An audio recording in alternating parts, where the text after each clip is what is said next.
Command line එකක් ගැන කතා කරද්දී අපි ඇත්තටම කතා කරන්නේ ෂෙල් එකක් ගැන. ෂෙල් එකක් කියන්නේ ප්‍රෝග්‍රෑම් එකක්. දැන් අපි කීබෝඩ් එකෙන් දෙන කමාන්ඩ් එක ඔපරේටිව් සිස්ටම් එකට ගෙන යනවා. ඒක ඔක්කොම Linux distribution වල තියෙන ෂෙල් ප්‍රෝග්‍රෑම් එකක්. ඒක ක්‍රියේට් කරලා තියෙන්නේ GNU ප්‍රොජෙක්ට් එකේ bash කියලා. bash හැදිලා තියෙන්නේ sh එකට. sh කියන්නේ Linux එන්න කලින් තිබ්බ පරණ Unix system වලට Unix තිබ්බ Unix system වල තිබ්බ shell එක.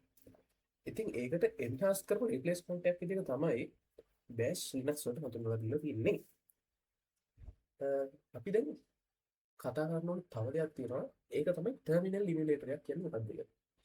terminal emulators කිව්වා අපි graphical user interface එක graphical user interface එක GUI එකක් පාවිච්චි කරද්දී අපිට shell එක access කරන්න පුළුවන් වෙන්නේ terminal emulator එකක් කරා. දැන් ඔයා ගත්තොත් මම දැන් ඉන්නේ Fedora වල shell එක අපි දැන් මේ bash කියන shell එක emulate කරනවා terminal interface එක කරා. command line interface එකක් තියෙන එකක් ගත්තොත් ඒකට terminal emulator අවශ්‍ය වෙන්නේ නැහැ. මොකද ඒකේ තියෙන shell එක අපිට direct access කරන්න පුළුවන්. දැන් ඔයාලා මේකේ back වෙලා බැලුවොත් ඔයාලට මෙතන බලන්න පුළුවන්.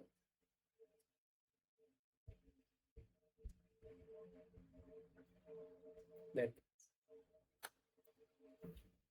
yes it is. මෙතන terminal කියලා එකක් තියෙනවා. ඒ කියන්නේ අපි මේ shell එක access කරන්නේ terminal emulator එක කරා. ඔයාලා දන්න විදිහට Linux වල තියෙනවනේ graphical interface අපේන ආකාරයෙන් දෙකක්. සිස්ටම් දෙකක්. එකක් KDE අනිත් එක GNOME. KDE වල තියෙන terminal emulator එක තමයි ප්‍රධාන වශයෙන්ම console. K අපේ console කියන්නේ GNOME වල තියෙන එක තමයි GNOME terminal කියන්නේ. මම හිතන්නේ මේකේ තියෙන්නේ GNOME. එතකොට මේකේ තියෙන්නේ GNOME terminal.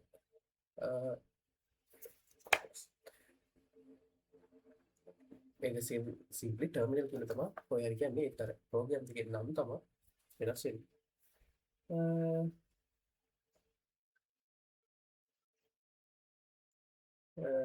අපි දැන් ඔයාලගේ පළවෙනිම terminal input එක දෙන්න විදිය තමයි කරන්න යන්නේ.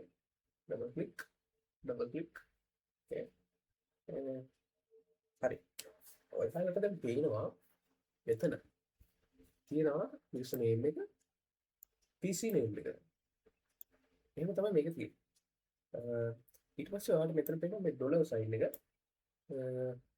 මේ ඩොලර් සයින් එක තියෙන්නේ ඔයාලා දන්නවා නම් Linux වල තියෙනවා super user කියන privilege එක.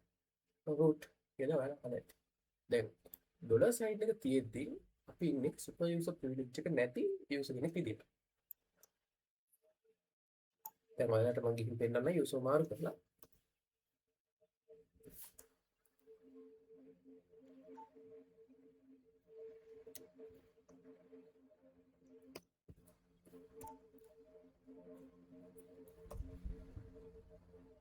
දැන් ඔයාලට පේනවා ඒ ඩොලර් සයින් එක ස්ලෑෂ් ලයින් එක සයින් එක බාට පත් වෙනවා.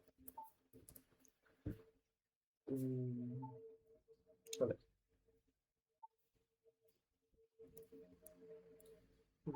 දැන් මේ terminal එක අපි මෙතන තමයි තියෙන හැමදේම input කරන්නේ.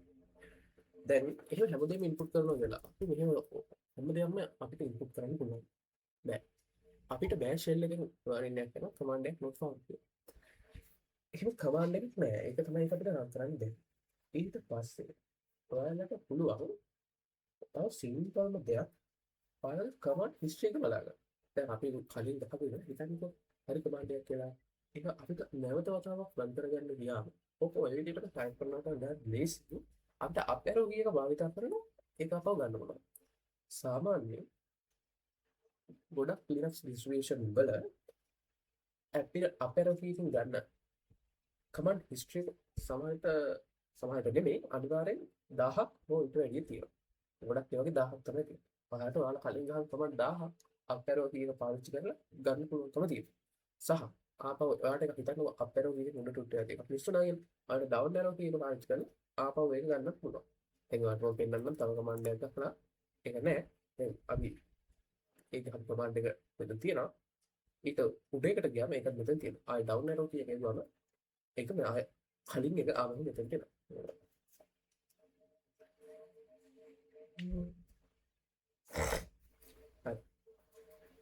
ඔයාලට පෙන්වන්න තව දෙයක් තියෙනවා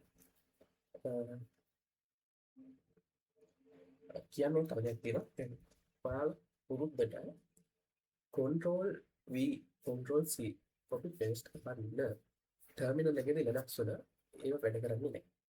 ඔයාලා ගහන්න ඕනේ shift එකයි control C shift එකයි control V. එහෙම තමයි වැඩ කරන්නේ.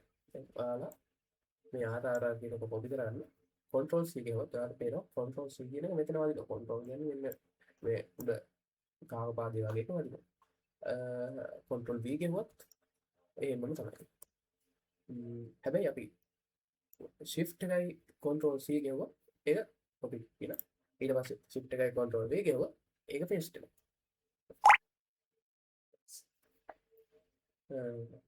දැන් මම ඔයාලට කියලා දෙන්න simple command කීපයක්. මුලින්ම date. අපි date එක සහ අපේ time zone එක අවුරුද්දගේ දේවල් මේ command එකෙන් බලන්න පුළුවන්. ඊට පස්සේ uptime කියලා command එකක් තියෙනවා. ඒකෙන් අපි අපේ මැෂින් එක ඔන් කරලා කොච්චර වෙලාවක්ද අපේ මැෂින් එකේ යූසර්ස්ලා කීයක් තියෙනවද ඒක විස්තර බලාගෙන ඉන්න කියනවා තියෙනවා. ඊට පස්සේ තව command එකක් කියන්න දෙන්න D. මේකෙන් අපේ මැෂින් එකේ තියෙන storage කියන විස්තර බලාගෙන ඉන්න කියනවා තියෙනවා. ඊට පස්සේ free කියන command එකක් තියෙනවා. මේක අපිට අපේ මැෂින් එකේ තියෙන memory යන දේවල් බලා ගන්න පුළුවන්. තව clear කියලා command එකක් තියෙනවා. ඒකෙන් ඔයාලගේ terminal එක clear කර ගැනීම හැකියාව තියෙනවා.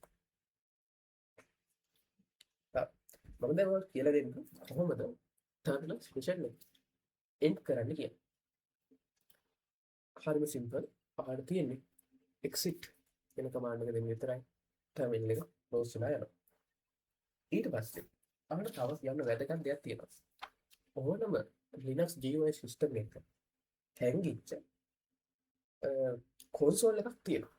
ඒ කියන්නේ ඔයාලා දන්නවා Linux ගොඩක් වෙලාවට පාවිච්චි කරන්නේ GUI interface එකක් විදිහට නෙමෙයි. ඒක පාවිච්චි කරන අවස්ථා තියෙනවා. ඒත් ඔයාලා DevOps කෙනෙක් විදිහට ඒ වගේ එක ජොබ් වලට ගියොත් Linux වල තියෙන ගොඩක්ම තියෙන්නේ command line interface. දැන් ඕනම GUI system එකක් ඇතුලේ curtain එකකින් ඇතුලේ GUI curtain එකකින් ඇතුලේ වෙනම terminal එකක් තියෙනවා. ඒක ඔයාලට access කරන්න පුළුවන්. control එකයි alt එකයි F1 එක ගහලා. එහෙම නැත්නම් control එකයි alt එකයි F6 එක ගහලා. now ඔන්න බලන්න control එකයි alt එකයි right control එකයි alt එකයි F1 එකයි අපි ගෑවෙන්නේ නැහැ. ඒ කියන්නේ control එක alt එක F1 එක කියන එක අපේ system එකේ අදාළ නැහැ. එතකොට අපි යන්නේ control එක alt එක F6 එකට. එවිය. now දැන් අපිට මේකට log වෙන්න පුළුවන්. කොහොමද log වෙන්නේ? අපි මුලින්ම ගන්නවා අපේ user name එක. ඊට පස්සේ අපේ password එක. user password එක. oh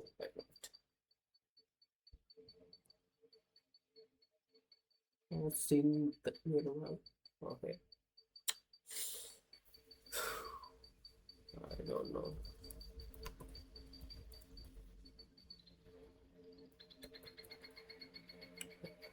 සමහර වෙලාවට අපි ඔයාලට long keyboard එකක් නම් දෙන full keyboard එකක් නේ ඒක numpad එකෙන් ඉලක්කම් ගහද්දි සැලකිලිමත් වෙන්න වෙනවා now lock එක අරලා තියෙන කියලා ඒක ගොඩක් වෙලාවට බලපානවා password වලදී මොකද අපිට ගහන password එක එතන තේරෙන්නේ නැති නිසා අපිට පේනවා දැන් මෙතන අපේ terminal එක තියෙනවා මෙතන අපිට කිසිම GUI සම්බන්ධයක් නැහැ එතකොට මේක තමයි අපේ GUI system එක curtain වලින් ඇතුලේ හැංගිලා තියෙන terminal එක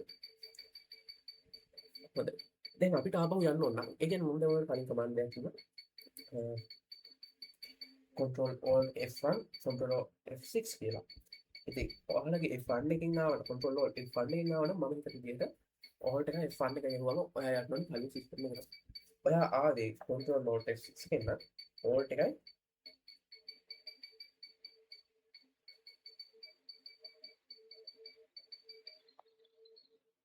නෑ so ඔයාලට පුළුවන් මේ console එකෙන් තවත් console එකකට මාරු වෙන්න alt එක F1 එක. That's right. No. Control alt F6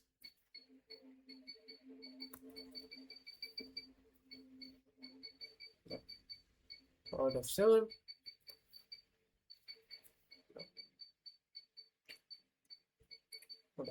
ඔයාලට දැන් simply ආපහු GUI එකට return වෙන්න පුළුවන් alt එකයි control alt F6 එකෙන් අපි දැන් අපිට එකම ගහලා return වෙන්න පුළුවන් control alt F6 control alt F1 මම නම් හරියගේ control alt F1 කියන එක එතකොට mesh එකට control alt F1 control alt F6 කියන එක හරියන්නේ වල සමානට alt දාන alt plus F7 වගේ බාහිර හරියන්න පුළුවන් ඒක machine එකේ machine එක සහ distribution එකේ distribution එකට වෙනස් වෙනවා සරිය හොඳයි එහෙනම් අපේ මේ shell එකක් කියන්නේ මොකක්ද කියන chapter එක මෙතනින් ඉවර වෙනවා අපි මෙතනින් ඉදිරියට බලමු මේ shell එකේ අපිට කරන්න පුළුවන් තව විවිධාකාර දේවල් සහ shell එක අතුරු ගන්න විදිය shell එක ලෝකෙ දිහා බලද්දී වගේ ගොඩාක් දේවල් අපි ඉගෙන ගන්න try කරමු